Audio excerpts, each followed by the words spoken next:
No soy alguien a quien le fascinen los deportes. Simplemente no es lo mío sentarme a verlos durante varios minutos o incluso más de una hora. La única excepción podría ser la lucha libre, aunque según Wikipedia se le clasifica más como entretenimiento deportivo en forma de performance. Sin embargo, a pesar de esto me encanta ver animes que tratan sobre deportes, ya sea boxeo, atletismo, artes marciales y por supuesto, peleas con traseros. Quiero decir, fútbol soccer, uno de los deportes por excelencia a nivel mundial. Creo que al igual que mucha gente de mi edad, o quizá incluso mayores, nuestra primera experiencia viendo un anime con esta temática fue viendo Captain Tsubasa, o como se le conoció en esta parte del mundo, Supercampeones. A lo largo de los años se han hecho varias adaptaciones de esta franquicia, ya que es muy extensa, empezando su manga en 1981 y su primer anime en 1983.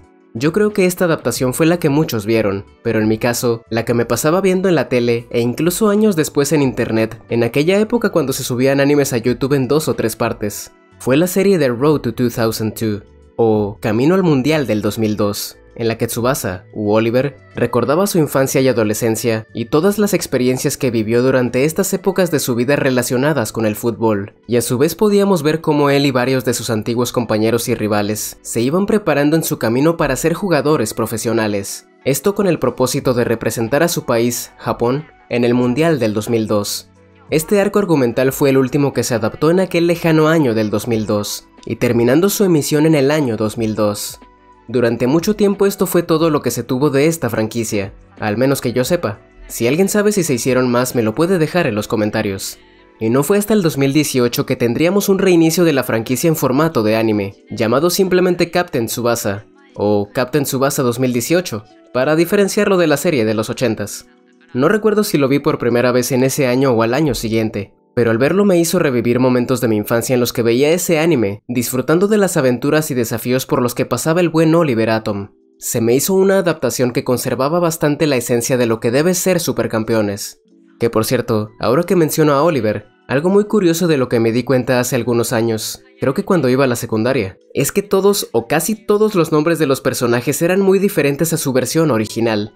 Había algunos que no cambiaban tanto, como Kojiro Hyuga, que acá lo conocimos como Steve Hyuga, o Taro Misaki, a quien lo renombraron como Tom Misaki.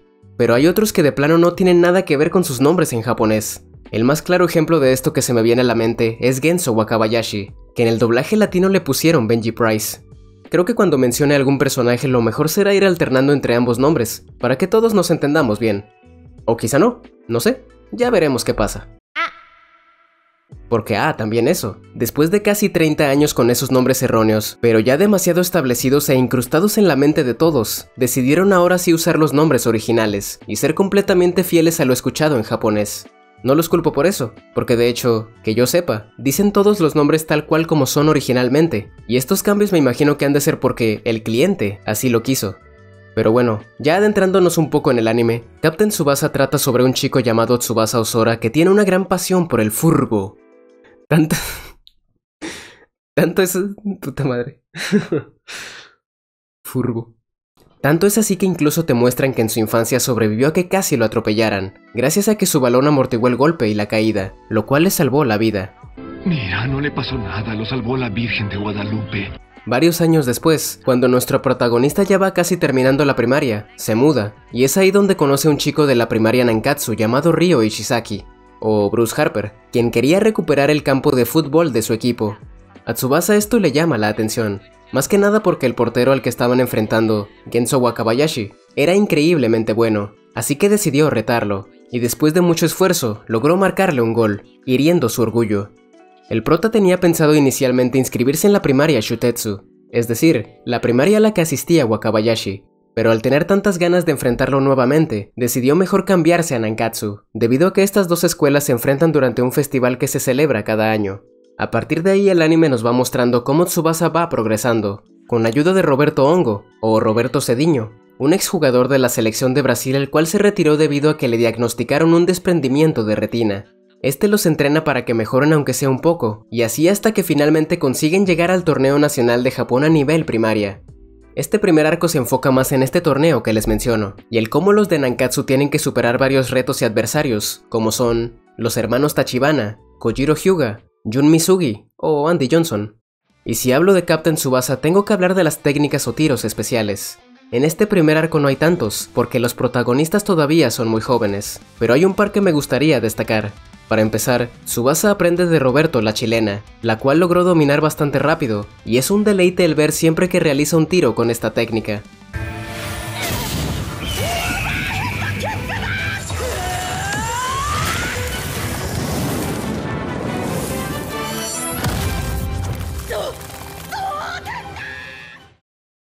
Y el otro que es aún más vistoso, es uno que realizan los hermanos Tachibana, llamado tiro triangular, el cual consiste en que uno de ellos hace un pase bastante alto, entonces el segundo hermano da un salto impulsándose en el poste, lo devuelve al primer hermano, y este último es el que intenta anotar.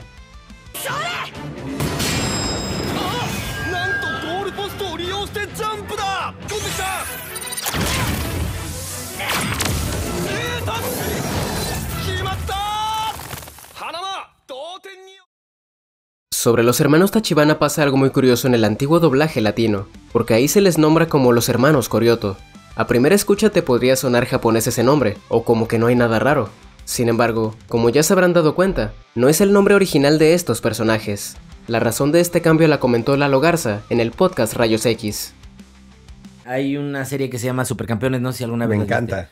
Claro. Había unos hermanos que eran los hermanos Koryoto. Sí, claro. ¿Sabes cómo se llaman en japonés? No. Eran los hermanos Tachibana. Eso sí no ¿Sabes sabía. por qué les pusieron Koryoto? ¿Por qué? Porque los actores que lo doblaban eran Armando Coria y Sergio Gutiérrez Coto. Coria, Coto, Koryoto. Y así por eso se lo inventaron. Eso no Y sabía. la gente no sabe ese tipo de cosas y es como... Está bueno ese dato. Algo que también me gusta mucho de la serie es el opening. Este se llama Star Dash y es interpretado por Johnny West.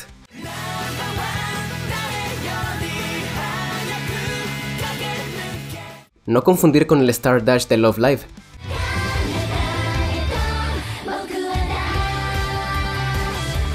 Y algo que me sorprendió bastante es una nueva versión del primer opening que tuvo la adaptación de 1983, ahora cantada por varios seiyūs del elenco.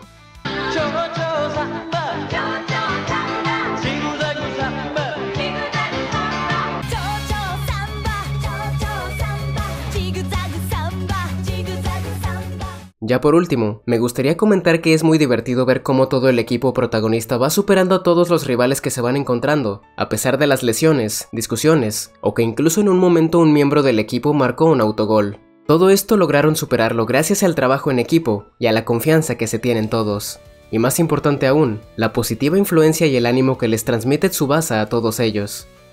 También lo que se abarca sobre Roberto se me hace triste y a la vez motivador, ya que para él, el fútbol lo era todo en su vida, y el tener que retirarse prematuramente lo hace caer en el alcoholismo. Pero gracias a que conoce a Tsubasa encuentra una nueva motivación en la vida. También cómo olvidar a Jun Misugi, uno de los mejores jugadores de su generación, y por lo cual se le denomina el príncipe del campo. Este tiene una enfermedad cardíaca que lo limita a no poder jugar los partidos completos, y gracias a esto también se gana el apodo de la estrella de cristal.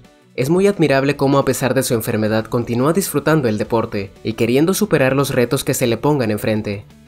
O el trasfondo de Hyuga, quien vive con sus 3 hermanos y su madre. Él hace cualquier tipo de trabajo que le ofrezcan con tal de aligerar la carga que lleva su madre al intentar mantener a toda su familia. Es bastante admirable, pero a la vez lamentable esta situación, ya que Hyuga lo hace porque su padre murió hace un año. Pero a pesar de todo esto, a su corta edad de aproximadamente 12 años, hace todo lo posible para ayudar a su familia. Así que al final del torneo es muy satisfactorio ver cómo le ofrecen una beca en la Academia Toho, en la que le pagarían todo lo relacionado con sus estudios, y también todos los gastos del día a día que necesiten él y su familia. Sin duda esta serie tiene bastantes historias conmovedoras y tristes, pero que al final los personajes que viven estas experiencias hacen lo posible para seguir adelante. Esta serie, así como su predecesora, es decir, Road to 2002, guardan un lugar especial de entre todos los animes que he visto, ya que me recuerda cuando me la pasaba viéndolo por televisión, y emocionándome cuando empezaba a sonar Dragon Screamer en el opening.